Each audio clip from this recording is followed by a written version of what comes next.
Are we ready to say goodbye to Art the Clown? What's going on, people? I'm Travis, and this is the Final Cut, your daily pulse in horror. It's Friday, it's the final episode of the week, and it's the final episode of February. We're closing the month with franchise finales, Netflix psychological horror, and summer camp carnage. But first, let's recap those sponsors.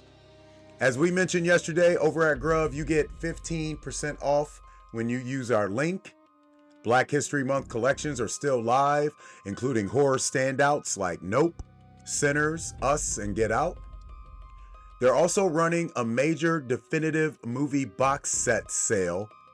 And don't forget, March Movie Madness kicks off on Monday, March 2nd. Over at Fanatical, Wednesday's newsletter drop is still live.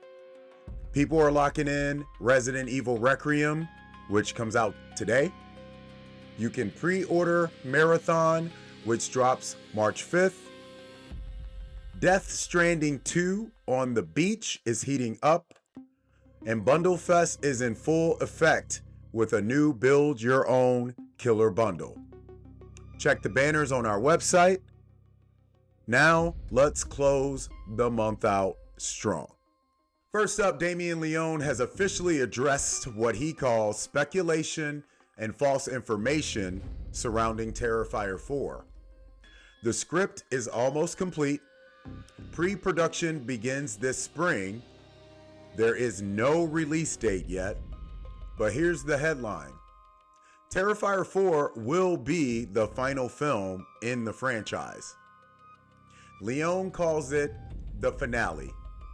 He says it's the most precious and challenging script he's written. Not just creatively, but emotionally. And if you've watched this franchise grow from cult grindhouse shocker to box office juggernaut, that matters. Terrifier 2 exploded beyond expectations. Terrifier 3 made even more money. Art the Clown became something rare, an indie horror icon born in the streaming era who forced his way into theaters. Now Leone is saying this ends with 4. That's a bold move in modern horror. No spin-offs announced, no universe expansion teased, just a finale. So my question for you guys is ending at 4 the right call, or should art never truly die? Let me know your guys' thoughts in the comments ahead. Next up, Netflix is developing Alpha, starring Taron Egerton, and the pitch being whispered, an American Werewolf in London meets American Psycho. That's a dangerous combination. Egerton plays a mild-mannered American expat in London, emasculated, bullied at work, invisible at home. After a breakdown, something primal shifts inside him. Suddenly, he's magnetic, dominant, successful, but that dominance comes with hunger, literal hunger. This feels less like creature feature horror and more like masculinity horror. Corporate ambition meets body transformation. If Netflix leans into psychological tension instead of CGI spectacle, this could hit hard. And Egerton has range. The question for you guys is, does horror work better when the monster is external or when it's ambition itself? Let me know your answers in the comments ahead. And finally, Johnny is awake. The teaser for In a Violent Nature 2 dropped via IGN and FanFest 2026. This time, summer camp. Cabins, counselors, woods, lake, full slasher playground.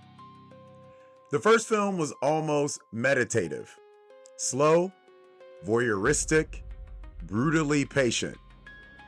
The sequel looks like it may lean harder into classic genre territory. Rye Barrett returns as Johnny, and if you remember that yoga kill from the first film, you already know this franchise isn't afraid to test audience endurance. This one feels less experimental, more like Friday the 13th energy. But here's my question for you guys. Does Johnny stay terrifying if he becomes more traditional? Or was the slow, detached brutality the point? Let me know your answers in the comments ahead. Today's take. February felt transitional. We're watching horror shift. Legacy franchises are choosing finales. Netflix is leaning into psychological masculinity horror. Slashers are evolving their playgrounds. And creators like Damien Leone are proving something important. Independent horror doesn't need 15 sequels to matter. It needs conviction. Ending on your terms might be the most powerful horror move of all. Which story has you most interested? Terrifier 4 finale? Alpha on Netflix? In a Violent Nature 2? Maybe none of these. Vote now and let us know why. And as always, if you have breaking horror news, DM us on our socials at HMUNCUT, and we may feature it on the show. Don't forget to answer that Spotify poll. That's a wrap on the week. That's a wrap on February. I'm Travis. This has been The Final Cut, your daily pulse in horror. Enjoy Scream this weekend. I know plenty of you are going to go see it. We'll be back on Monday, start of the new month. More headlines, more updates, more things to dig into. But you guys know the drill. Oh, and by the way, be on the lookout on the website this weekend. We're going to be rolling out our curtain rising coverage for all the films that we're going to be covering at South by Southwest 26.